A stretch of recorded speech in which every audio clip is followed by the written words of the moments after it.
Welcome back, everyone, to You Should Quit. Real stories with those who refuse to. No bullshit. Today I have Kayla Hermiston. How did I say it? Hermiston on today. And we're going to be chatting about, you know what, Kayla, why don't we open up? Why don't you tell us what you want to chat about today? I know you've got something pretty big going on in your life. Why don't you tell me about that? Yeah, thanks so much, Caleb. Super excited to be here. Hi, everyone. My name's Kayla. So I am the founder and president of the Miles for Smiles Cancer Foundation. So we raise money and awareness for childhood cancer through our partner events, which take place throughout the duration of the year.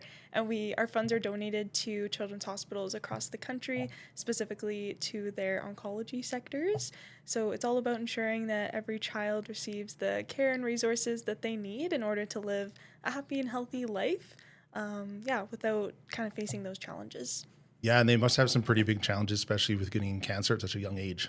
Absolutely, yeah, and cancer treatment is such a big thing to go through, even as an adult, so if we can alleviate some of those challenges at that younger age, then I think we're doing something right. So Miles for Smiles, how did that get started?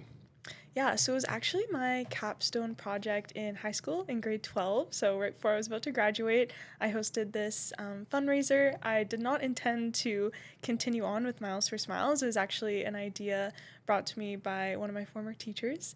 And I was like, wow, I've actually never thought about that. And I decided to run the event again for a consecutive 3 years. And then it got registered as an official charity and nonprofit this past January. So that was pretty exciting. So that would put you, you're 22, 23? I'm 21. 21. So you graduated early. And so you're 21 and you have a registered charity that's been quite successful so far then. I do, yeah. I can't imagine, well, I know where I was when I was 17 and I was definitely not raising money for people. I was, out behind the gym smoking pot with my buddies. So. Thank you. So you had your teacher and your teacher said, this is a great idea. How much money did you raise in that when you were doing your capstone project for it? Yeah, so that first year we raised just about $7,000. Our goal this year is actually $50,000. So that has gone up quite a bit. Some people think that we should raise it to $100,000, but we'll see how it's going halfway through. So you $7,000 your first year, and then you continued on with it afterwards. And along this time, besides your teacher saying that you should continue on, did you have any help along the way for those first couple of years? Yeah, the first couple, I did have quite a few volunteers who just happened to be family and friends, which was so great. Very thankful for that. Wouldn't have been able to do it without their support. Now that we're a registered charity, we have a fairly large board of directors that is definitely a part of the team. And again, couldn't do it without them. So. Yeah. For full transparency, I am one of the directors. That's how Kayla and I kind of know each other. Yeah. Those first couple of years, probably pretty difficult with being in university and being at quite a young age. And you said you had lots of friends and families help out. How's it changed since switching from the early years to now that you have this full wraparound team helping you? Yeah, I think definitely the first 2 years, and even now, if I'm being honest, I experienced quite a bit of imposter syndrome. Just being so young, I was like, who am I to have a board of directors and start a charity, right? We also struggled a bit with COVID. So the second year, not only was there COVID, but we got smoked out with the wildfires. Yeah. So we didn't have a super high attendance, but our donations did go up that second year, which was pretty exciting.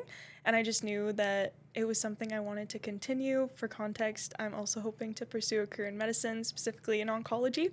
And so I thought this would also be kind of a gateway to that path as well. And it's just a cause that's really near and dear to my heart. What do you think changed that second year, even though there was COVID and you couldn't host all these events, but your donations went up? What were you doing differently? Yeah, I think also the event being peak summer, so super hot, no one wanted to get smoked out. But I did a lot of publicity over social media. We were in the news as well, which was pretty exciting. So that really helped engage people with the fundraiser and then just increase our donations. What was the event that the smoke was an issue for that? So it was a color run, which was kind of our claim to fame. And then we also have a water fight because it's in the peak of the summer. But yeah. I've never done a color run before. What is that? Yeah. So you run 5 or 10 kilometers. And then at each kilometer, you have a little station and the volunteers are throwing color powder at you. Oh, okay. It's similar to a Holly festival. You've heard of that? Yeah. very similar. Okay. I might have either seen your color run or the festival going on. I've seen people run around town before just covered in, it looks like, is it like a chalk or? Totally, yeah. So it's completely biodegradable, so it's good for the environment, it's safe to use, and each of the colors actually represents the different types of cancer as well. Oh, okay. So for the first 3 years, instead of focusing on childhood cancer, it was just all types. Okay. That was like a this year thing. I'd probably safe to presume that they're non-carcinogenic. Yes, chalks yeah. you're using as well. They're completely safe to use. Are they edible too? Get in your mouth? No, I wouldn't like go eating it, but it definitely ends up in your mouth sometimes when people are throwing it at you. But yeah, I wouldn't just go eat it for lunch. With switching from focusing on all types of cancer, and now you're just focusing on child cancer, what was the reason for that? Yeah, so I personally really like working with kids too, so that was kind of the personal connection. I also thought with the color run, like that just screams kids and youth, so that was kind of the meaning behind that. But Will the multicolor still continue for the color run then? yeah, so because we're transitioning into doing like multiple events throughout the year, our color run is going to take place during the community barbecue, which is being held at the end of the summer. Okay. So with these events that are going on, how would people, if they wanted to help, if they wanted to get involved or donate, how would they get involved with that? Yeah, absolutely. I think just like more generally speaking too, supporting cancer patients and their families can take a lot of different forms, and it can all start with like small meaningful actions, whether it's volunteering at your local like cancer clinic or hospital, donating to research organizations, Miles for Smiles, shameless plug there, or even just like lending a listening ear to those who are affected. It can really make a huge difference, and every little bit does help. Yeah. So my wife actually worked in the cancer clinic here in Kamloops for 5 years. Oh, did she? Okay. And she brought up a lot of the volunteers, but it was a very stressful job for her. Yeah. Patients coming and going, and then 1 week a patient's just not there anymore, and it's not because they went into remission. So it was really tough for her and all the other staff that were there. And I know that she said the volunteers were huge in keeping the morale up there. Absolutely. Yeah, I think it takes a certain type of personality to work in those kinds of spaces. I'm also a big believer in like the 3 C's, so compassion, connection, and community. And I think they're all like powerful tools in the fight against cancer. And of course, like with your wife working at the cancer clinic, I'm sure she came across that. But yeah, especially with the volunteers, they were usually older people who either had family members or themselves had gone through cancer, and they had seen the volunteers and how big of a difference they made in the people's lives when they're going through treatment, whether it's just sitting there with an IV bag for 8 hours or coming in for some oral medication or a checkup. But yeah, she said the volunteers were probably the best part of the job, besides seeing when a person stops coming because they've gone into remission or they're cancer free. Yeah, volunteers really are like the heart of the clinic for sure. Yeah. For sure. So I want to dig a little deeper. Earlier you said you got into doing Miles for Smiles because it was near and dear to your heart. Do you want to say anything about that, or? Yeah, absolutely. So I guess just watching loved ones battling cancer growing up, I didn't fully grasp like the weight of it at the time. As I got older, I knew I wanted to do more, contribute more, and turn that experience into some form of action. Running has always been my outlet as well, and so I wanted to create moments of joy for these kids and kind of rally a community built on the fact that movement is medicine. And I think this journey really did shape the mission for Miles for Smiles in more ways than one, not only to, let's say, empower and uplift, but to remind every child that they're never alone in their fight. Wow. I don't even have a response to that. That's quite moving. Thank you. Would cancer run in your family then? Yeah, so my grandmother had breast cancer a couple of times. She is still with us. She's a survivor. And then I had a family friend who had bilateral kidney cancer growing up, also twice, but also a survivor. So wow. Yeah, very inspiring stories there. 2 success stories then. So you hear a lot of it, especially when younger people get it, a rare aggressive form, and the prognosis usually isn't pretty good, especially when they're that young. Totally. Yeah. And again, just like going through treatment at such a young age is a big challenge and a big barrier, right? So if we can support them in any way we can, that's super helpful. Yeah, my mother-in-law, breast cancer as well. And she's 6 years now, I think. Yeah. And I don't know all the terms. You'll probably know this better than I do, but she's not in remission yet, but I think she only gets 2 doses of something like every 6 months. Okay. Whereas before it was the chemo and it was the radiation, and lost all her hair, and she had beautiful long red hair, not unlike yourself. And then she was kind of bald like a troll, and she would play into that. She's quite funny. So yeah. And luckily, I think there's been a lot of new developments in new forms of cancer therapy as well that they're trying out. So I mean, hopefully by the time I pursue a career in medicine, then that rate of, I guess, success stories will increase. Maybe it's cured by then, and you have to pivot. Right? Yeah, that'd be a happy moment to not be able to pursue your dream career because it's gone extinguished. Yeah, truly. So with the money that you've raised so far, you were supporting all forms of cancer before. Where would you donate that money to? Yeah, so the first year we donated to the BC Cancer Foundation, and then the second year it was the Canadian Cancer Society. But because now we're also registered as a nonprofit, we unfortunately cannot donate directly to them, which is why we're just going to cut a check for each of the children's hospitals. In British Columbia or? Across Canada. Canada. So we're picking one from each province. All right. Yeah. And what would that money go towards at those hospitals? Do you know, or would it just be, there's no stipulation, like this is just an open donation for whatever they need? Maybe it's a new piece of equipment or toys for the kids, or? Yeah, so depending on the hospital, they may let us pick. I am requesting that it goes specifically to their oncology departments, whether that be more into treatment development or research, or even just like toys for the kids. I would probably leave that up to the hospitals, but yeah.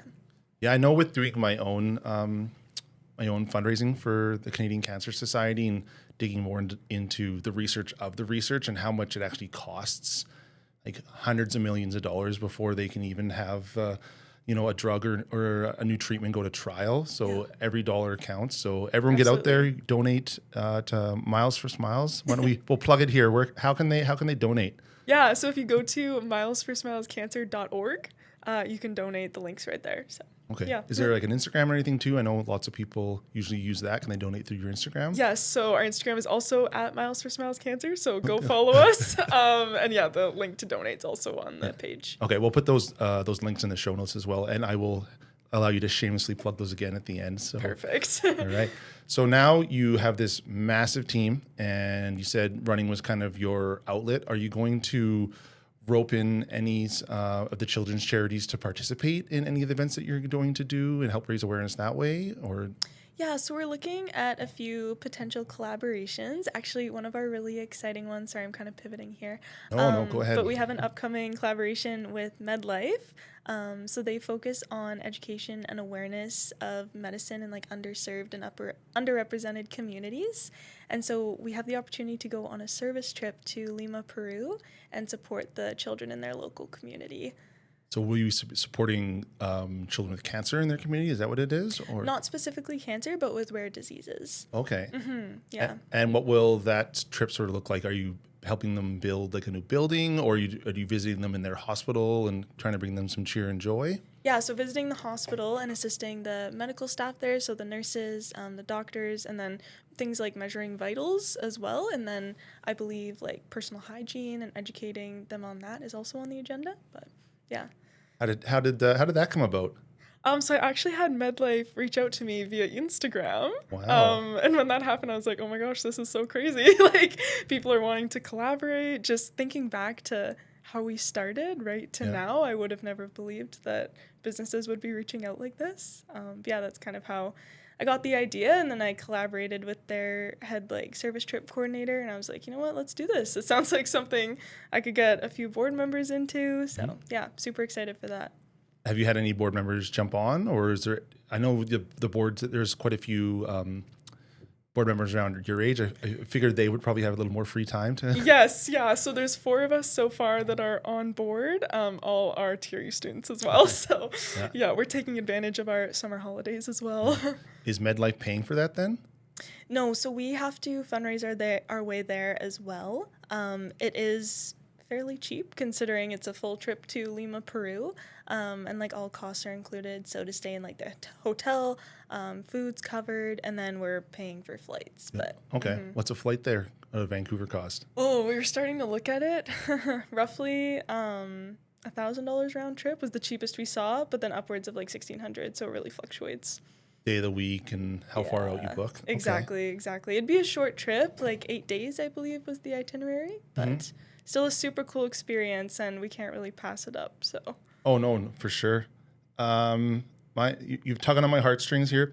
You should quit. We're going to donate $1,000 towards your fundraising efforts, help you and your team get there. Oh, thank you so much. I know you had invited me on that one. I'm still thinking about that. I don't know if I can. It all depends. I do work full time as well as podcast. I completely understand that. But I'd like to help you out. I know you're doing a great thing. Or maybe we don't air this for a while and you don't tell anyone. And you can just use that for your portion of it. Okay. So you're going to go to Peru.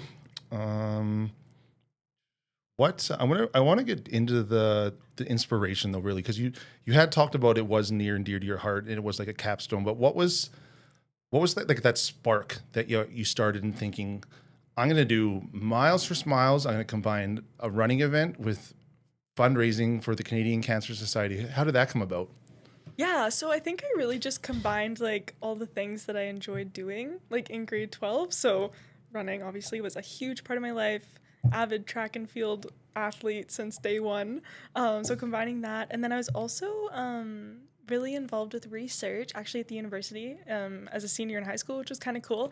So I did a lot of like science fair projects, and my project at the time also had to do with cancer. We were looking at which antioxidants help to prevent the disease.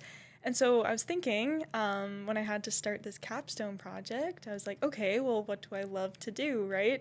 And I'm a huge community advocate as well. So just taking that, plus my love for running, and then plus my love for science and research, which was on cancer at the time, I decided to start Miles for Smiles.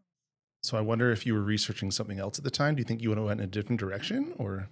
Honestly, perhaps, yes. Yeah, I think it really is like that butterfly and ripple effect, right? I've definitely thought about that before, but I mean, it all worked out in the end. So everything happens for a reason.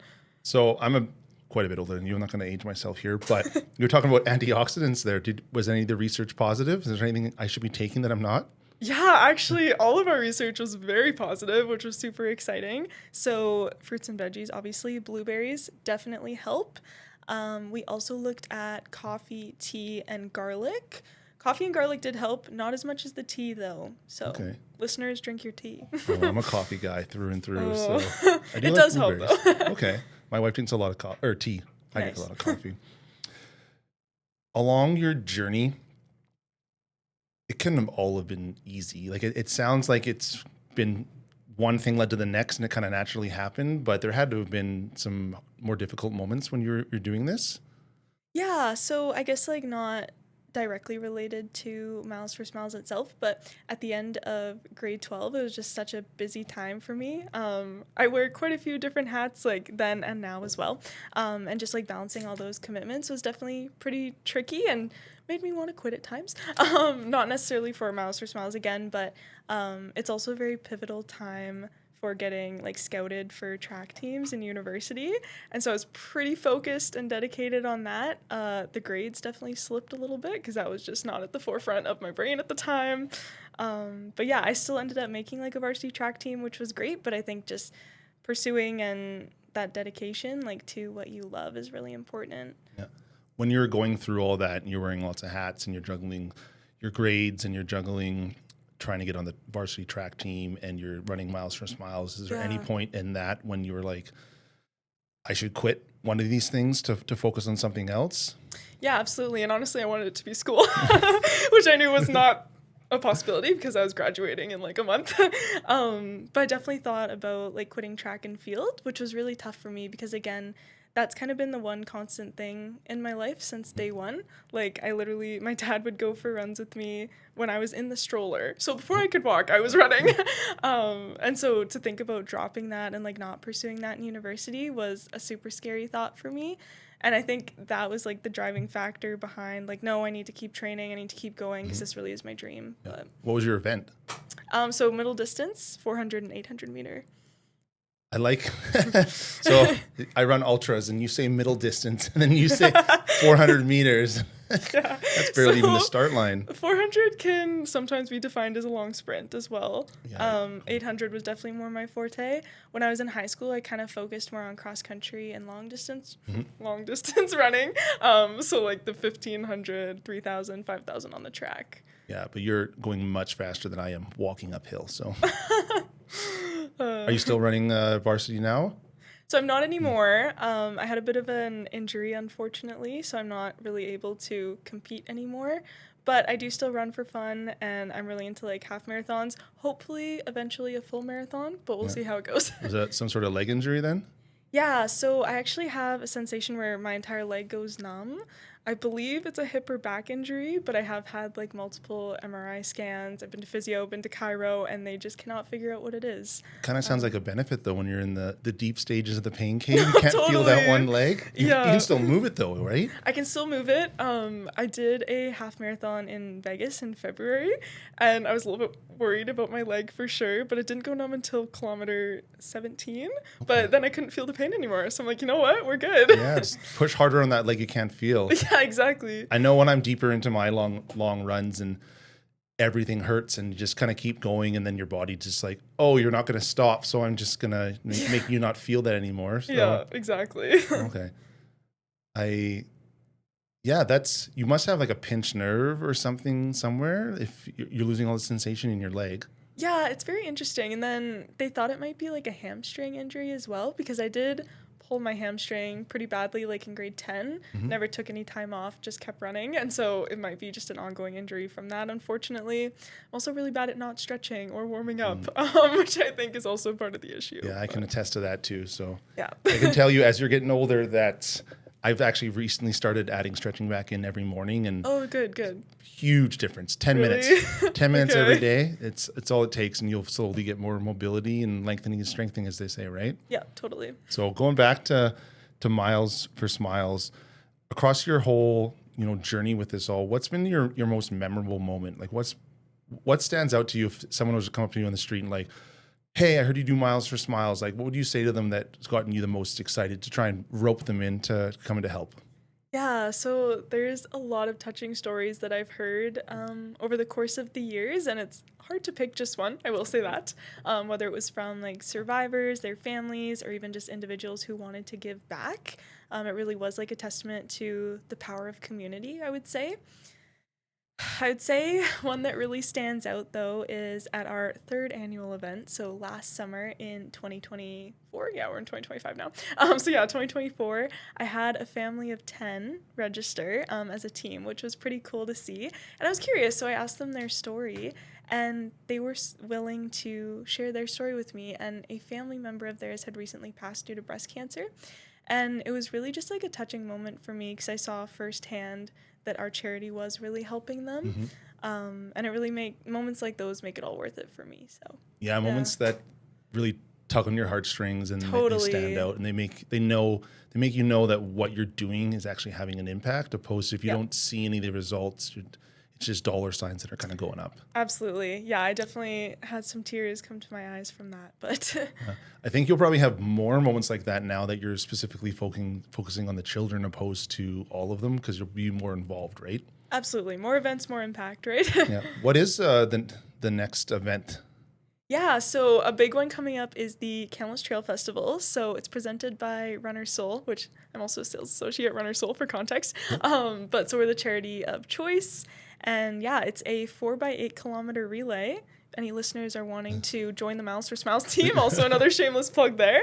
Yeah, it's going to be a super fun day. There's going to be like a whole dance party after, a bunch of different vendors as well, and some fun like team challenges in between. So super excited for that. And when's that event? So it's on July 6th. Okay, so right after the long weekend then. Yes, yeah. Where's that? Oh, no, never mind. I guess that's Canada Day, and the holiday will happen in the middle of the week anyways. Yes, yeah. Okay. And then how can they register for that one? Yeah, so through the Runner Soul website. Okay. Yeah. runnersoul.com. Yeah, I'll be there. Amazing. I was planning on running with the Miles for Smiles team, and then I had some other friends that had reached out as well. But then before I had ended up registering, my friend's like, oh, hey, I'm getting married on this day. And I look it up on my calendar, and I'm like, shit, I got to race that day. And I'm like, when's the wedding? Where is it? I'm trying to plan it out. I'm like, okay, if I run the first leg and I go fast, I can make it to the wedding on time. So that's what I'm going to have to do. Yeah. So I'll be there at the start, and I'll hit that leg. I did notice there's quite a bit of elevation. So yep. Yeah. It's not an easy course per se. Yeah, they kind of went over like the route at one of our committee meetings. I'm like, I'm going to have to get some training in. Yeah. I don't remember. Do you know how much elevation it is? Like It's a lot. Like 600 or 700, I think. Yeah, close to that for sure. Yeah, that's quite a bit. So, and I was planning on running it in like a Teletubby costume, but I don't know, with the dead heat of summer and all that elevation, I might just pass out. Yeah, right. One of our teams is wanting to wear like a caterpillar costume, so they're all like connected. And then obviously we'll have to separate when we do the relay part. But my initial plan was, we talked about this before, I wanted to be on 4 different teams, and I would run the first leg, the second leg, the third leg, and the fourth leg. But a little too ambitious, or? Well, I have a ultra the weekend before. Oh, okay. Yeah, I'm doing. Sun Peaks is doing their first ultra marathon. Nice, that's exciting. Yeah, that's on the 28th. So I have 50K. I'm doing the 50. Yeah, I don't do less than 50. So fair. Well, I actually was registered for some 25s this summer, but then it just the way it worked out. Like I was supposed to do. Was it the Cal Park one a week ago? I think it was. But then my son had a rugby tournament, so took him to that. But I would just use those as training runs. I wouldn't race it. I would just kind of run it as a training run. Whereas in the 50, I'm going to have like, not that your nutrition shouldn't be dialed in for your training, but it's going to be like dialed in. I'm like going to have my paces. I'm going to know what the elevation is for each section, and I'm going to figure it out that way. Versus a training run, if I want to sit down because there's a shady spot, I'm going to do that. But in a race, I'm going to try and do my best. Yeah, absolutely. Going back to Cal Park, I did race that one a couple weeks ago as well. Yeah, I just did the 8K. Don't say just the 8K because I think it's the numbers, or it's like less than 2% of the people on the planet are runners. Oh, so wow. And then how many of those people are even doing events? True. It's a crazy stat. Yeah. How was it? It was good. Yeah, my leg did not go numb. So props to that. 8K's a good distance for you then. Yeah, right? Be an 8K specialist. Right? Yeah, I got 3rd in my age group, so that was pretty exciting. But yeah. And that's Dirty Feet. Yeah. Yeah, they put on great events. Yeah, and such beautiful scenery too. I mean, it was so hilly and very painful that way, but made it all worth it at the end. Yeah, I did the 10K, their second one last year. Okay, nice. There was the 10K, a 5, a 10, and I think it was a 21. Yeah. And then I raced it. I did the 10 and I finished, and I was like, fuck, I should have signed up for the longer one. So then there was they do the Heartbreak 100 at the end of August. Yep. And I was thinking about the 25, and then it went through my head. I just did the 10 and I wish I had done the 20. I'm like, let's just go straight to the 50. Yeah, might as well, right? I suffered because of it. I'd only been running for 5 months at the time. Oh, jeez. Yeah, from couch to 50K, we call that one. Love it. So I would not recommend going that fast. I couldn't walk properly for like a week, I think. Oh, yeah. So, I believe that. Yeah. 50K, no walk in the park. No. And then after that, I did the fundraising event where I ran for 12 hours around an oval. Also wouldn't recommend running in the same direction for that long. A 200-meter oval, right? Yeah. So I did 86 kilometers. So Ooh. Someone else can do the math on that one, divide by 5. But and then so around 30K one direction, and then 56 kilometers the other direction. And my right leg, because every time you're running to the left, when you're on the curves, your right leg's a longer stride. And then afterwards, I had to go backwards downstairs because I had no flexibility. Everything was just swollen, except for my feet. Everyone's like, how are your feet after that? I'm like, feet were fine. It's just everything else. Interesting. You think your feet would have been the first to go? No. Well, I for the first 30, I wore a pair of shoes that I ran a lot in, but for some reason they started giving me blisters. So I took a 10-minute break, I think, and changed the sock, put some Band-Aids on, and then I switched into a pair of super shoes. And then after that, they were good. So wow. Yeah. How'd you feel towards the end of that run? Delirious. Yep. Yeah. The plan near the end, I think for the last 15 kilometers is I would run 2 laps and then I would walk a lap, and then I would run 2 laps, and then it got down to walk a lap, run a lap. But I wouldn't know when we got to the starting point where I was supposed to switch from walking to running or running from walking. I wouldn't remember what we had just done. Oh. So sometimes I'd be walking and I would keep walking, and I had people there to support me. They're like, you have to run now. I'm like, I just ran that. Like, no, that was the previous lap. And it's like swaying. Yeah, no kidding. So I ate a lot of candy that day. I think I ate like 30 Uncrustables or something crazy. Oh, wow. quick, easy carbs and yeah, something I'm able to keep down. For sure. Yeah. Are you going to be running in the Trail Fest, or are you going to be having to volunteer and support everyone that way? So I'm going to be doing a little bit of both because I am considered like the charity coordinator Yeah. of sorts. But I'm thinking about taking, because we're going to have a couple different teams from Miles for Smiles. My goal is to have 4 teams. So again, any listeners, feel free to hop on one of them. But yeah, so I'm hoping to take like the first leg of the race just so then I can contribute to other areas of the event. But Yeah, I think the partying will start after the first leg, probably. Yeah, exactly. Don't want to miss out on the party, right? No. Do you have a team signed up already then, or? So I haven't officially registered us. I'm just seeing we're going to disperse like the levels, I guess, because we do have some like beginner runners that are hoping to take part and then some more experienced. So planning the teams accordingly. But Yeah, put a team in to try and compete for like the open division and then have like a funner team sort of thing. potentially, yeah. Wayne has asked me to put together, I think there's a category for like 20 to 30-year-olds. So he's like, Kayla, I got to get a team. So working on that as well. Put a team in to try and crush. Maybe. We'll see. You have team shirts made up for that then? We're in the process, yes. Shout out to LN Group. They're supporting you that way? Yes, yeah. Do you have any other partnerships with businesses in town that help through like in-kind donations with that sort of thing? Yeah, so far, honestly, Runner Soul has been our biggest supporter and sponsor throughout the years that we did the annual event. And then, of course, with this Kamloops Trail Festival, they're also supporting the community barbecue and color run at the end of the summer as well. Why has Runner Soul been so supportive in that? Yeah, so I have a really great relationship with Wayne, who is the owner of the shop. I've been working at Runner Soul for just about 5 years now, I think. So I've been there for a while. And he loved the idea of Miles for Smiles when I first came up with it 4 years ago, I guess that is now. And he's been a huge supporter ever since. Yeah, I was going to say, with him being a runner and working in the running shop, he was probably pretty stoked when you're like, hey, I want to couple these two things together. Totally. Yeah, and it's for such a great cause too. So I know when I was planning my big event to go to MDS, which I had to defer, unfortunately, I knew I was doing something big and I wanted to pair it with something even bigger. And that was the fundraising.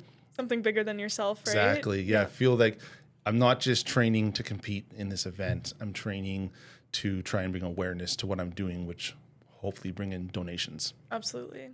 Yeah. Have you raised much money this year so far? Have you put on any events yet? Yeah, so we haven't actually put on any events, but we have been doing like outreach and awareness that way.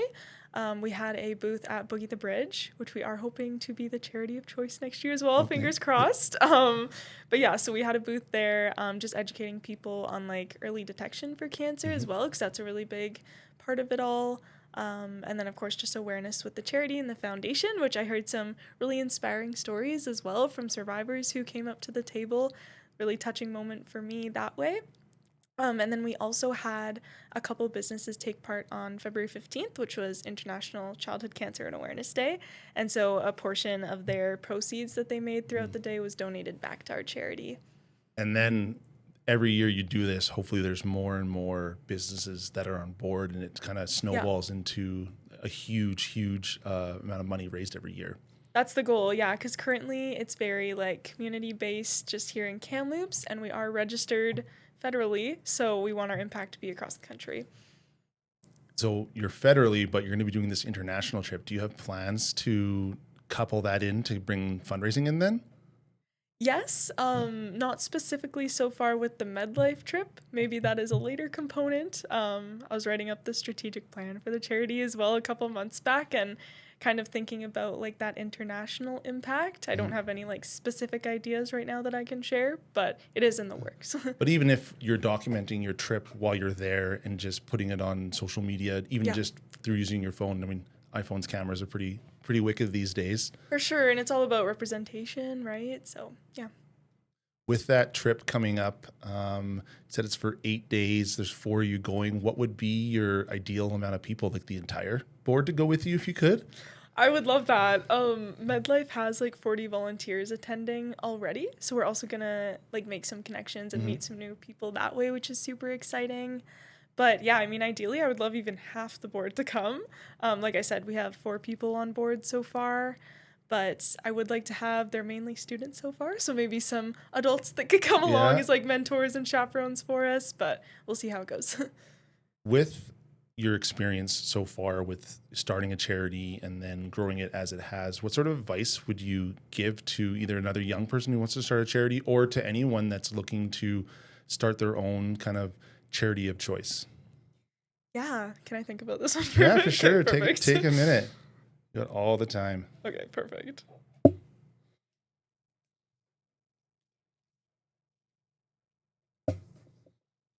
Okay, yeah. So I would say never dream too small and never think that your dream is too big, if that makes sense. Yeah, I think like when I was in grade 12 and I had this crazy idea, I remember the very first person I went to was actually my high school counselor, who now sits on the board too. So full circle moment.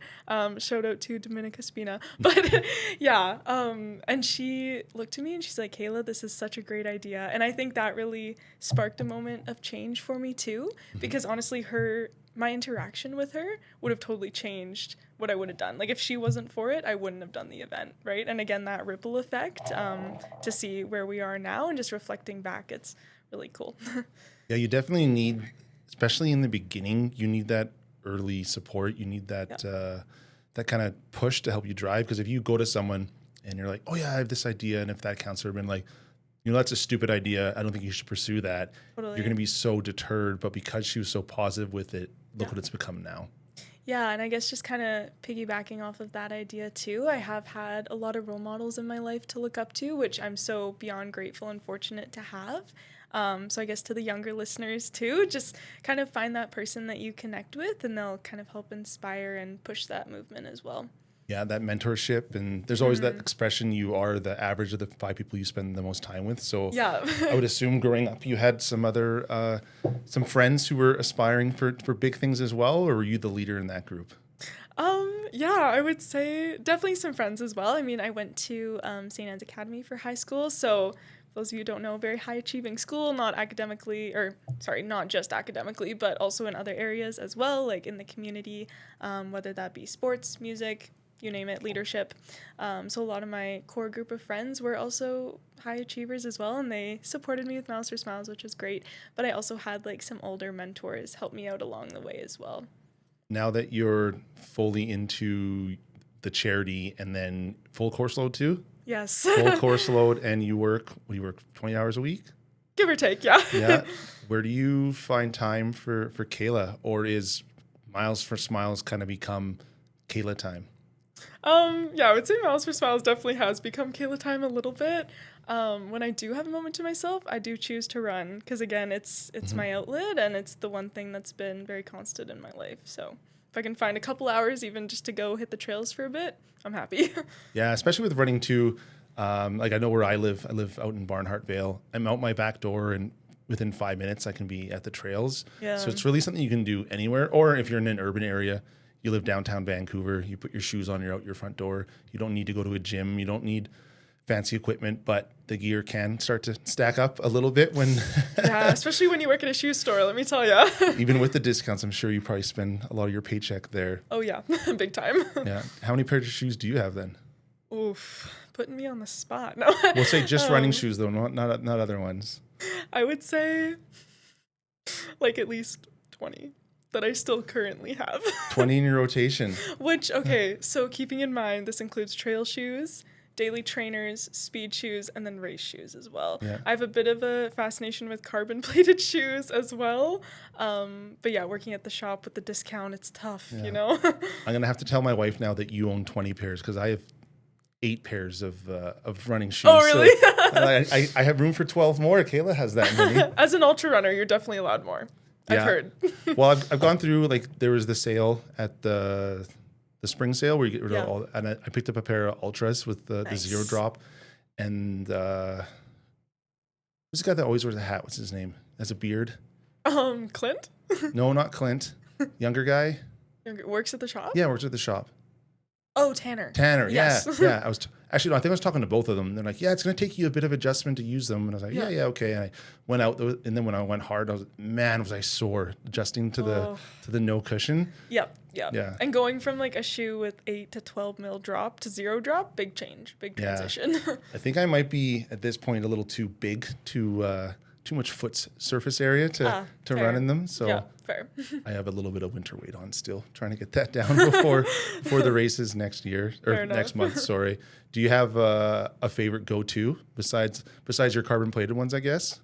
Ooh, yeah. Again, hard to pick just one.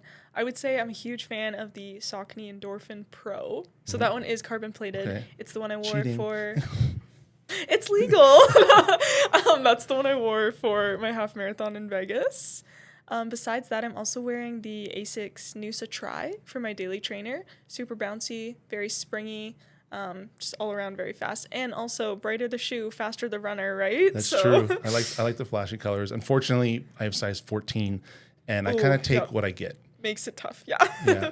I'm running in on the trails. I prefer the Hoka Speed Goats. Okay, that's a good one. The 6 I have. Nice. In orange, so because that was the only color they had, but it was also the color I wanted, so that's good. Yeah. And then for the road, I do have quite a bit of pronation on my right foot, so I usually run in the Saucony Hurricane 24s. Oh yeah. Yeah, or if my ankle's been feeling good, because usually if I'm running trails, I have no like ankle pain at all. But when I start to do more road, and I didn't even notice that until this winter, because we had an amazing winter for runners.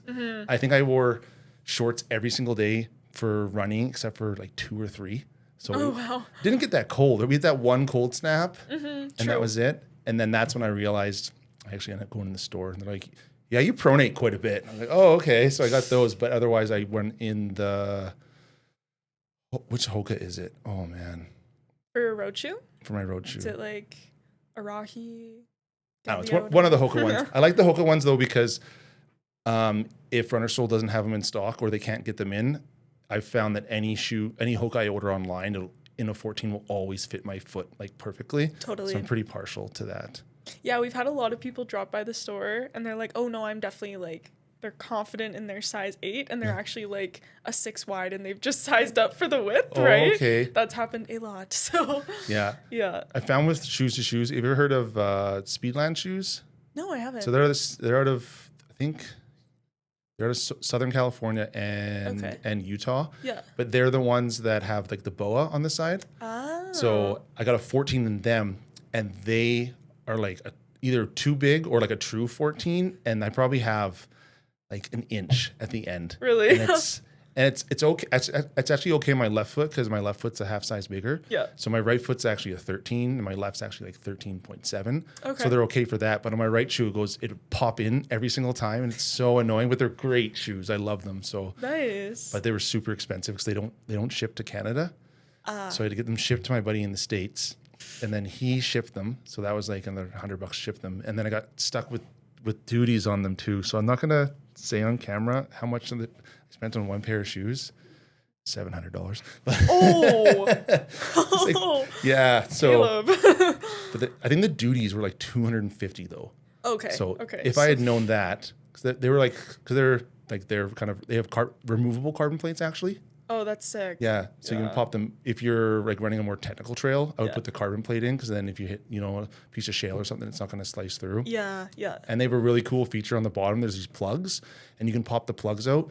So if you're running any ultras or on trails where you have to go through like a creek or a stream, the water will all drain out afterwards. Yeah. That's so sick. I'll bring them by sometime and show you. I wish they would sell them here so I could actually try on a real size for myself. Yeah, like anywhere in Canada would be nice. Yeah. I mean, lots of the cool stuff that you can get for running is only in the States or... True. Yeah. True. Like they have better candy. And they do have better nutrition. Oh my gosh. Yeah. Bring picky bars back to Canada, please. Yeah. It's my go-to. I think it's called The Feed. Here's that website. You can buy the American like running supplements on there. Yes, I have heard of it. Yeah. Yeah, and they have a lot of good ones on there. Nice. But you still get taxed out the ass for them. Yeah, I'll check it out a bit further. Yeah. Are you pretty dialed for your nutrition with your runs, or you just kind of throw a packet full of candy in your pocket like me? I'm pretty dialed, honestly. Yeah? I'm a big fan of the gels, just because I don't really like chewing something when I'm running, per se. Huge fan of the Huma gels. They're a bit more natural. Have you tried them? Those are the chia seed ones. And they are, yeah. I had it one day. We were running out at Wells Gray, And it started off, it was like a nice cool morning.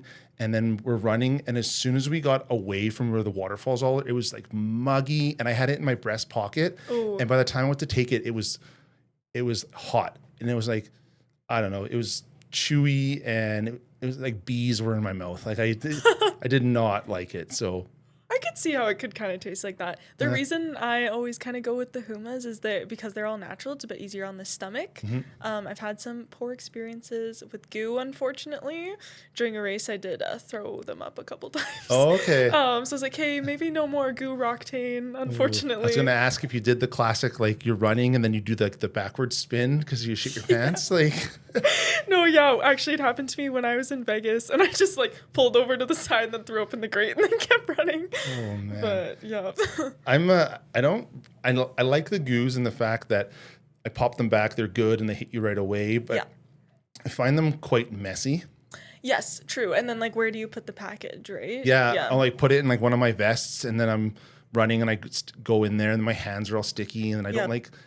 I was the kid growing up, I'd be covered head to toe in mud, but my hands were always clean. I hate having dirty hands. So then I'm trying to like use some of my water, but then I'm wasting water out of my bladder and not any good. So, yeah, for sure. Yeah, you've probably seen it on my social media, but I eat a lot of Sour Patch Kids. Those are my go-to. Nice. So I found a little easier for you with working at Runner Soul, but if you're doing a longer race and you need to go through like 15, 20, like what are they, like $5 a pop? Yep. Yeah, like give or take. extra $100 on top of your race fees. You might pay more for your nutrition for a race than you would for your race registration. No, it really adds up for sure. Even just I grab maybe like 4 gels per week, and that's like easy $25 right there. So yeah, adds up over the course of the year. Yeah, sure. There's your flight to Peru paid for. Yeah, exactly, right? Yeah, my problem with the goos too, though, is, and not so much just the goos, but any of the kind of more liquidy ones, is when I'm out there, I don't feel like eating. So, but if I'm taking in a little bit of energy, that I want to chew a little bit. So I really liked the Cliff Blocks. Oh yeah, yep. Yeah, but those are good. Those are good when they're in my pocket because then when I eat them, they're softer. And then I recently tried, they were too expensive though. I bought a box, the Morton gels. Have you seen those ones? Yeah. I've never tried one. So they're like almost the consistency of like a Jell-O, but they're the unflavored ones. It's just the sugar that's flavored in them, but it tastes like a Snickerdoodle cookie. Oh. Yeah, and I was like, I just want to have another one of these. So I'll have to try it. Wow. Yeah, I think they were good. like $7 for each one, but I got the ones that were, I think each one had 60 grams of carbs in it though. Yeah. Yeah, and I'm like 230 pounds, so I need to take in a little more than probably someone like you. Yeah, I find sometimes with gels too, like I'll shoot back half of it and then save the other half for either later in the run or another time, right? You find it leaks everywhere on you, or? Depending on where I put it. If I have a vest, it's okay. But like if I'm putting it in my shorts, it's not a good situation. Yeah. I rocked the Stinger Honeys for a while. Oh, yep. I'm also a big fan of Honey Stinger. Yeah, or Honey Stinger, Yeah. I found those out of everything were the easiest on my stomach. Yeah, for sure. And it works instantly. Yeah. Yeah. Are they one of the superfoods for anti-cancer? You know what? I don't think they are, unfortunately. They last forever. I know that. So, we kind of got off track there, but I love talking about running. I could talk about running for another hour with you. What from your running experiences and your training, what did that teach you about being able to persevere when it came to starting your charity? And like I know when you start running, I mean, probably not you because you were in the stroller getting pushed, but most people like myself, I could do 3 kilometers the first time and I was dead. But running taught me that just a little bit, like keep picking away at it, like keep pushing forward and you're eventually gonna get better. So what would you say you've taken away from being a runner to helping you with your charity? Yeah, great question. I would say I owe a lot of like my strong work ethic to running. Being like a steady distance runner from a very young age. Like honestly, I was running 5Ks when I was 5 years old, which was pretty cool. And then doing like cross country all throughout elementary. I had an amazing PE teacher as well who would like privately train me for track in elementary, which was pretty cool. And I actually didn't join like a competitive, like the Kamloops Track and Field Club until grade 8. But yeah, I think really just implementing that work ethic from a young age was super important.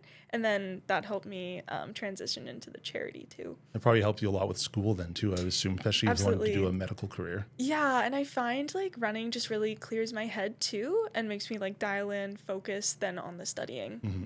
So what year in school are you in then? You're in your third year? Yeah, so going into third year Bachelor of Science. So that'll be September will be your third year. Yes, yeah. And then after that, you take a year off and study for MCAT, is that what they're called?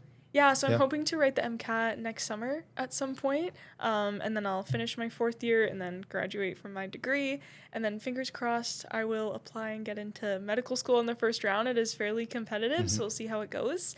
But yeah, I'm going to apply to a bunch of different schools, Canada, the States, see what happens. But what happens to Miles for Smiles when her founder is off at medical school then? I mean, honestly, I would love to say I can keep it going. Yeah, I think having like such a big board of directors too, even if I can pass on and delegate some of the founder duties to them, would be an option. But yeah, I have a couple years, so. Yeah, I would think you do have a couple years to build up the events, and every year the events should hopefully do better. And by that time, people are kind of looking forward to it. So you won't have to do as much outreach to get people to go there. And they're not going to run themselves, they're not going to organize themselves, but the legwork's kind of already been done, right? Absolutely. Yeah. And I think like having a team definitely helps divvy up the workload a bit. But I did not realize how much work it takes to coordinate people until I had a board of directors. But yeah, once we get we have a bunch of different subcommittees as well. There's like strategic planning, event planning, legal, finance. We're adding like partnerships and outreach as well. Yeah, there's a lot. Sponsorships is one of them. But I think once we get those going, it'll really help take some of that workload off as well. But that initial piece, right, before we get that going in a couple of years, it's going to take a lot of work. But do you ever lie awake in bed thinking about all the stuff you have to do the next day? Sometimes. Yeah, but. So you're almost finished this semester then? Yeah, so I'm actually on summer break now. You're already really on summer exciting. break. Okay. Yeah. So are you devoting more time to the charity then? Is the summertime when you have the most events because you have the most time? Yes. So we have, I guess, 3 events planned for this summer, and I am hoping to crank out a lot of the work for the rest of the year over the summer months as well, just when I don't have to study and have a bunch of homework to do at night. I do still work full time as well, so just navigating that. But yeah, it's all about work-life balance, right? I think it's all work and there's no life balance in that. I can attest to that one. So with the event coming up in July, do you kind of have a guesstimate of what you think might be raised from that? I'm hoping for 10 to 15,000. Yeah, actually all of the funds are being donated right back to the charity once all the costs are accounted for by Runners Whole. So. And it's, what is it, like $100 a person to register now because we missed the early bird discount? Yeah, unfortunately it has gone up. So, wow, that'd be amazing if you got $10,000 to $15,000 from one event. For sure. I think that's going to be a really big moneymaker for our end goal, for sure. And then you can use that in future events to be like, hey, we were recently involved in this event. We raised this much money. And people can see other people are kind of putting up their wallets too. So maybe they'll open up theirs a little heavier. Totally, yeah. And then the next event, I guess, after the community barbecue, where the charity of choice for Walk in the Park, which is a backyard ultra in Kennet Cartwright. So kind of similar duties to the Kamloops Trail Festival, just bringing awareness, and then people will be encouraged to donate on site as well. And that one's at the start or end of September? I forget. Beginning of September. I believe it's September 7th. Yeah. Yeah. Yeah, because I know the next weekend I'm doing the Golden Ultra. Yes. So I said I would volunteer for Walk in the Park. Oh, nice. Yeah. I like to be involved, and I would run every single one of them if my coach would let me. I'm like, hey, I want to do this one, and then the next weekend I want to do this. And he's like, no, you can't. I was like, well, what if I do this instead? He's like, if you feel great and it's the day before, you can sign up for it. But he's like, otherwise, he's like, you need to take a break. And I was like, darn it. Gotta listen to him for that. Yeah. Yeah. Are you still involved with your coach from high school for running, or you just kind of do it all yourself now? I kind of just do it all myself now. I have a pretty great running community as well, so I have different friends that I'll run with on different days of the week too. Yeah. Well, I guess you've been doing it for, you said you're 21, so 16 years now, really? Yeah, pretty much. And honestly, I'm not the type to solo run. I feel like I need to hold myself accountable, and so I'm always running with a friend. Yeah. But yeah, that's weird. So I have a story about that. never ran with a group before. Okay. I was always solo. I thought it's my own pain. It's like it's supposed to be in my own head, and I'm gonna work through the things. And then there's the running group. So far, so good.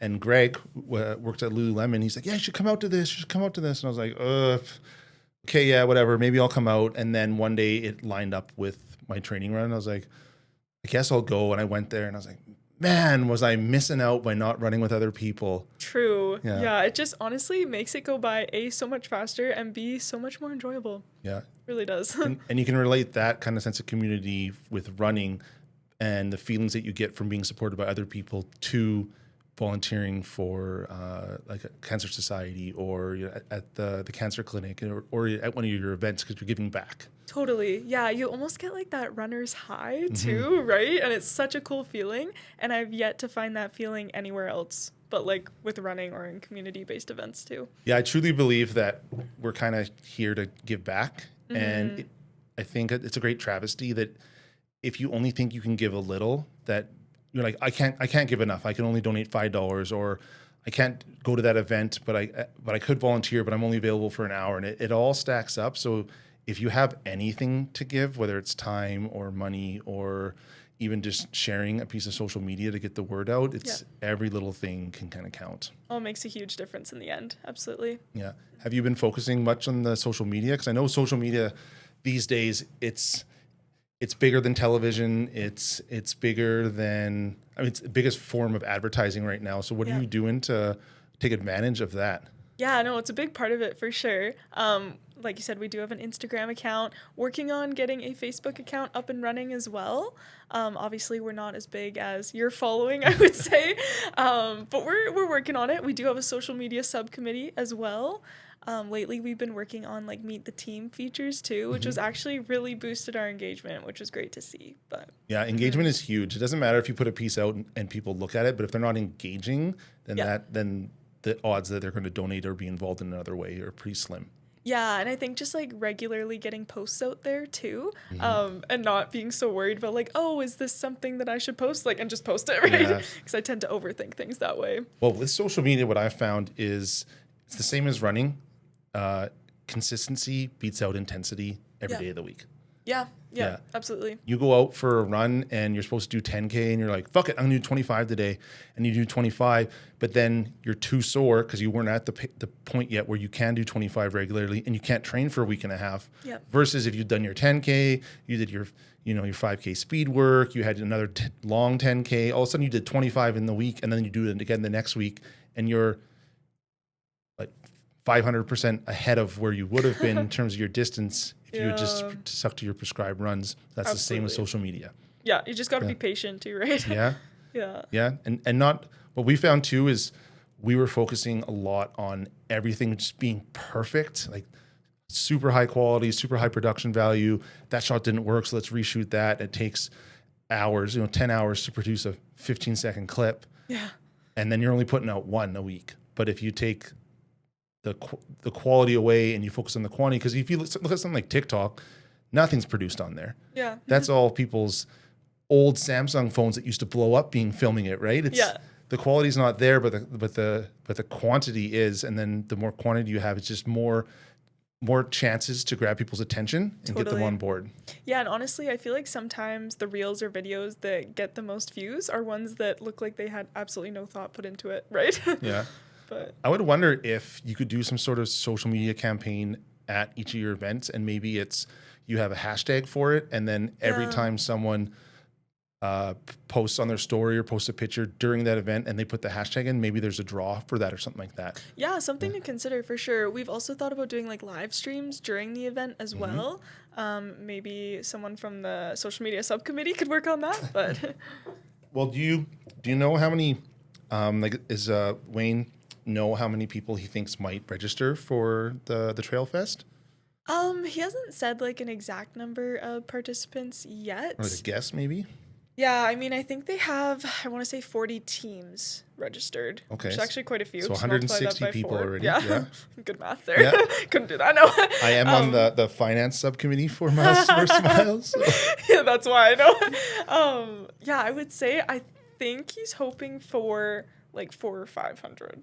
So they're really hoping to double People, it. not teams. People, okay. not teams. Yes, just to clarify. I don't know if Harper Mountain can take 2,000 people. Yeah, because if you take into account like all the volunteers and the staff people as well, and then all the vendors, because we're actually discussing this at the committee meeting on Wednesday as well, just how to get more teams signed up for the Trail Fest. Well, I mean, there's 500 people, and if a quarter of them buy in, so 125 people put it up. And then there's going to be other people that are there, some partners, some kids that are going to come support their families if they're posting as well. And no one just posts once. You know what I mean? Like, totally. If you're watching a runner and they're actively posting during their run, like, I'll do it. I'm like, people are like, how do you have the time to do that? I'm like, I stop. Like, I stop and I put the post up and my watch keeps going. But if I do a 20K and I'm running somewhere there's service and I want to update it, I might put out 5 to 10 pieces of like just story content. So if you've got, 125 people, call it 150, and they put out 5 pieces each, you're at 750 out to an even greater audience. Totally. And then if you stack on, even if it's, I don't know, a pair of shoes or something, like the cost for a pair of shoes, $130, let's call it, you couldn't buy 750 10-second clips for $150 for the audience that you're going to reach, right? Yeah, very true. Yeah. And there are going to be a lot of giveaways and draws at the event already too. Yeah. So I think Wayne's giving away like over 40 pairs of shoes or something. 40 pairs. Yeah, I saw the Instagram reel. It's like, boop, boop, boop, boop, yeah, it kept it was going up. pretty sick. I was like, gosh, I wonder if any of those are in a 14. So there'll be gift cards for the store though, right? They're not like a specific shoe? Or? Yeah, so you'll probably get like, a gift card that's worth say 200 or just over that would cover the cost of a brand new pair of shoes. Yeah. Shout out to Wayne. Wayne did give me one free pair of shoes. Well, Nice. for myself, but for my fundraiser, he gave away 3 pairs of shoes. So thank you for that, Wayne. But those are the Speed Goats are actually the pair that he donated to me to wear. Oh, nice. Yeah. Yeah. And you're loving them, which is great. Well, I gave the store a call one day, and he happened to pick up, and then we chatted for 30 minutes about running before we got into the pair of shoes. And I was like, hey, I know it's like a long shot, but I'm looking for a pair of the Speed Goats in a 14. He's like, let me check. And he goes in the back and he comes back. He's like, yeah, I got one pair in a 14 in this color. And I was like, sold. He's like, you know what? He's like, I love what you're doing. I want you to have these. And I was speechless. I was like, man, for a guy who's put a lot of money into, like, I know you know this too, when you're starting a charity, it's definitely thankless at first. Yeah. A lot of money goes into it, but like for a guy that's put a lot of his blood, sweat, and earnings into starting my own fundraising event, it meant the world that he was just like, yeah, you just have them. I was like, Yeah, and I think Wayne just gets it too, right? Like he was there at one point starting Runner's Soul from the bottom up, right? So he tries to contribute to the community as much as he can now. Yeah, I think that's a great segue into another question I had was, I know how much not just time, but like money I've had to put in. What's changed from when you started it? Because I know when you started it, you're a high school student, probably don't have that much disposable funds. And have you seen your costs kind of steadily go up out of your own pocket over the years? Yeah, so when we first started, I wanted all the money we collected to go right back into donations. And so I didn't actually account for any of that money going back into my pocket for the event costs, which St. Anne's Academy did help me out a bit as well because it was for my capstone. And I had like family members contribute too, and they're like, no, like use this for the barbecues or for the color powder. And thankfully a lot of businesses too were able to give us some discounts with those purchases. But over the years, now that we're a bit more established, I'm kind of able to separate those costs, I'd say. But I do still try, and being like a fairly young charity, I do still try to kind of like send back those donations right back to the children's hospitals, because I want as much of it to go to what the cause is, right? Yeah, I know with doing my stuff, I was really lucky with other businesses as well. For all of the giveaways that we did during my 86-kilometer run there, they were all in-kind donations, so they didn't cost me anything. I think I had to pay a $25 fee for insurance to use the TCC, but they waived the fee for us to have an event there. Oh, nice, I think I spent $400 of my own dollars on all the food and refreshments for everyone that was there. Wayne did put out electrolytes for people, so that was, but those were gone quick. Yeah, no kidding. There was a bunch of little kids there, just like, ooh, sugar water. So, but I mean, I bought, a couple flats of Coca-Cola, and then I ate most of the Uncrustables, but there was extra ones left over and candy and all this, and it starts to kind of add up. So before I did my own fundraising, I never understood really when you look at, I think UNICEF's like the one that gets the most flack, and it's like every dollar that's donated to UNICEF was like 13 cents or something actually goes towards the fundraising. But when you're that big, it kind of makes sense for the overhead costs, the cost of that commercial, the staff they have on. Yeah, absolutely. Yeah. And then with both of us doing the fundraising, it's the blood, sweat, and the tears and the time that is the biggest cost, right? Yes, absolutely. The time factor is a big one. Yeah. I would wonder now with having a board of directors, even though everyone's helping you, you're probably even stretched thinner for time as you're trying to organize meetings and you have even more events to plan now. Totally. Yeah. Even just writing. So we have a board meeting early next week and I was writing up the agenda yesterday. Yeah, it took me definitely a few hours. And that's me like knowing the entire story of it all too, right? So obviously no board member can write the agenda for me. But that's just kind of one piece of the puzzle too. And then every time you're bringing pizza? Yes, yeah, which is again a big cost that does not come out of our donations. So have you thought about how you might change that in the future so that, like, yes, you do want all of the funds, the donations to go towards, but have you thought about writing up a plan to help it so that Kayla might have money to pay for med school? Yeah, totally. So student loans? Yeah, exactly. Once we're like a bigger organization too, I think just divvying up those costs and getting more sponsors on board will help alleviate some of those other costs too. Because even like I didn't understand before how much the promotional piece was going to cost me too. Tablecloth. A lot of money, close to $500, honestly. A tent, right? Yeah. Any like paraphernalia that you're giving out, like at Boogie the Bridge, we gave out sunglasses, bracelets, and those are just things that you need to do, right? To bring awareness.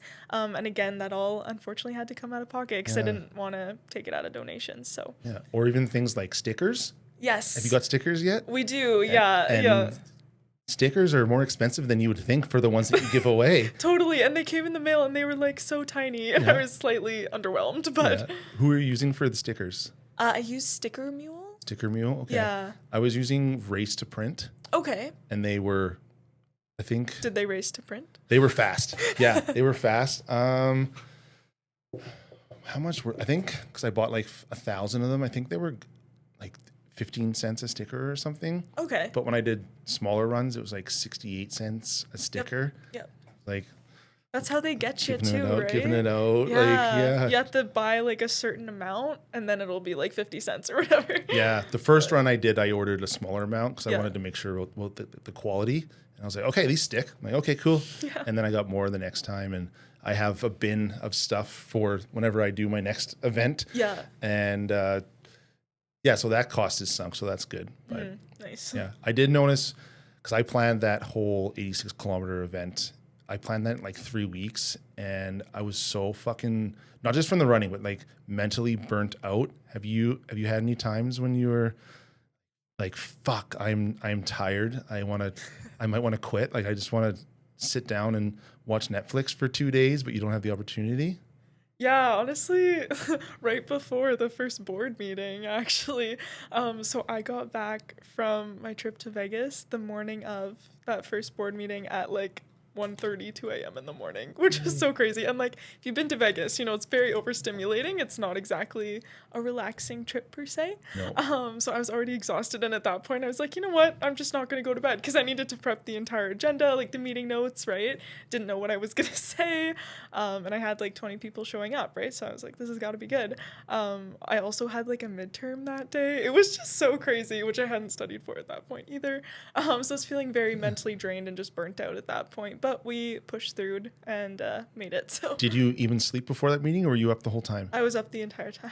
I gotta say, you conducted yourself very well that first day. Thank you. Yeah, you had to put on a good show. You had to sell us on your dream. Yeah, exactly. So are you a bit of a procrastinator then? Just a little bit. Just a little bit? When it comes to studying anyways. Okay. So last minute kind of cramming? Yep. Yeah. Diamonds are made under pressure, right? That's my famous I've heard that saying. before. Yeah. Yeah. My friend Lloyd said that the other day. You know Lloyd. Yeah. Yeah, he was in a fancy runner soul stringer the other day. Nice. He leaves pretty quick here for Chicago or Toronto Which one is he doing? I don't even know. He's going for sub 3. Whew. Yeah. For the marathon, that's crazy. That man is fast. That's a road race, I'm assuming. Yeah. Yeah, okay. Yeah. He's a road runner. Super impressive. Oh, so cool thing about Lloyd, I'll give a little backstory here for everyone. So I've known Lloyd since he was in high school he's close to 10 years. I met him at Gold's Gym, and Lloyd was like me and into powerlifting. So I think Lloyd's 6'4", and he got up to like 240 pounds, and I'm about 6'3", just under 6'3", and I was 255 and big into powerlifting. And then Lloyd transitioned into running, I think 3 years ago, maybe 4 years ago, and I just did within the last year and a bit here. So I was always picking his brain about transitioning from powerlifting into running, and slowly seeing like my body type change from big and bulky and out of breath walking up the stairs, and now I'm like 4 at a time. Like it's I didn't realize you were a powerlifter before. Yeah. That is a crazy transition. Wow. Yeah, I got really into powerlifting. I don't know, back 7 years ago or so. I was always into the gym, like bodybuilding and stuff. And then I got laid off from my job at the time, and I had nothing but time. And I was like, I just want to lift really heavy. And yeah, I ended up crushing some pretty big lifts for my weight. I did 585 for deadlift and 505 for a squat and 315 for a bench. So, but it was bend over to tie my shoes and out of breath. And the amount of calories you have to pack away. It's like when you go to do like a marathon or ultra, it doesn't really matter how many calories you put in because you can't put in enough. Yep. That's what it's like for powerlifting, but every single day. Wow. Yeah. That's crazy. So, but that, like you're saying, you've got an injury. Not quite sure what it's from, but that was like me every day. I wasn't going numb, but everything hurt. And then I just got to the point, and I hit those big numbers, and I was like, I don't really want to do this anymore. So yeah, it sucks being in pain every day. It does. Yeah, absolutely. Injuries are not fun. No. Have you had any other major injuries throughout your track career then? Other than that, I've been fairly injury-free, actually. I used to stretch more as well. So, okay. Yeah. Yeah. I did yoga for pretty solid for about a year. Oh, yeah? Yeah. I was really into boxing. And then cool. With boxing, you need to run. And then I stopped boxing because my lower back was just, from all like the torque, was just ratched. And then kind of kept up with the running. And then this was after COVID, but then stopped the running and did yoga for about a year, and then everything like loosened up. I still can't sit cross-legged, but like everything just loosened up, and then I got back into running. Yeah, a year and a bit ago, and then I did my first race. Actually, was Boogie last year. Nice. And was it the half? No, I did a 5K. 5. Okay. So couch to 5K makes sense. Yeah. So but it was I think it was like 3 weeks after I started running. I did the Boogie, and my goal was under 30 minutes for my 5K, and I got 29, like 46. So I was pretty happy about that. But I was so stoked on, like, if you've never run a race before and you only run like by yourself, the feeling when you're at a race, it's something that you can't replicate. True. The camaraderie, you can't beat it. Everyone's high-fiving and everyone's having a good time and laughing, and you cross the finish line, and everyone, doesn't matter if you know them or not, everyone's supporting every single person as they cross the finish line. I was like, I like this feeling. Yeah. And then I went home that night and I looked up like races near Kamloops and come across the Dirty Feet and signed up for like 4 right away. Yeah. And it's just been, I haven't looked back since. It gets addicting, right? And I think too, even for me, the transition from the competitive track meet environment, which honestly there was camaraderie there as well, but it's just so much more serious, right? Mm-hmm. And then going to like the half marathon races, right? Yeah. And like you said, everyone's high-fiving, everyone's happy to be there. Yeah. And it's less of like, oh, I need to beat you, right? And like being so scared on the start line. Yeah. Do you prefer road over trail or vice versa? I'd say I prefer road because then you can go a little faster. Oh, okay. You might have to have words after this. I'm a slower person, so like, what do they say? It's a trail run is a bunch of uphills interrupted by lunch. Like, like just eating the whole time. Right. So I just like trail more because it's road. I find it's quite boring being like urban all the time. Mm-hmm. So I also like running on the track though, which is just in circles the whole time. So I guess with your track career, you're kind of used to the boring atmosphere. You can kind of disassociate from the running. Yeah, true. I have found a couple runs that some friends have got me onto. There's the Goose Lake Road. Oh yes, yeah. I've heard that's a good trail. Yeah, and it's I would say it's more of a road, but it's a dirt road. So, but it's because it's a dirt road and it's quite wide as well, so vehicles can pass you. It's more forgiving than running on the concrete the entire time. Yes, shin splints are a real thing. Yeah, I've been pretty good. I've actually never had them. Really? Yeah. Wow, so, count yourself lucky. Yeah, I pulled my tibialis once on my right one, and it was the first day I used my super shoes. Okay. And I don't know.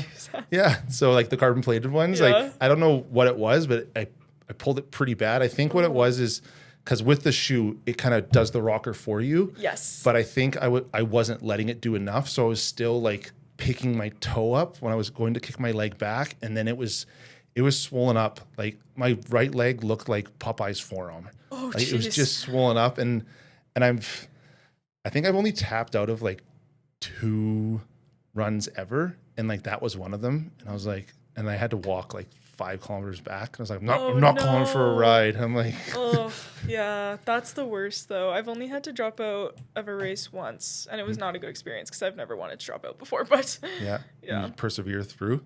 Yeah, well, it was actually the spring runoff, so I signed up for the 10K, and my leg ended up going numb within the first kilometer, which has never happened before.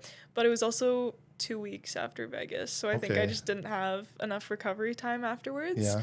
But I ended up dropping at 3K, which was a tough one for me. But I did feel like I would have had to take a trip to the ER at the end of that race. So yeah, I think if you have an underlying condition that you're not exactly sure what's going on, and it rears its ugly head early, it's a little different than say you were 3 kilometers in and you're like, oh, I'm sore. Yeah, you know what exactly. I mean? Like push through that. And I think as well, this is what I learned from powerlifting. The biggest thing I could take away from powerlifting is I learned when I was training what was sore and what was injury. And I brought that over to running. And you, with your experience with running, you can tell, oh, my hamstring's a little sore, or if I keep at this, I'm going to pull. Yeah. Right? Exactly.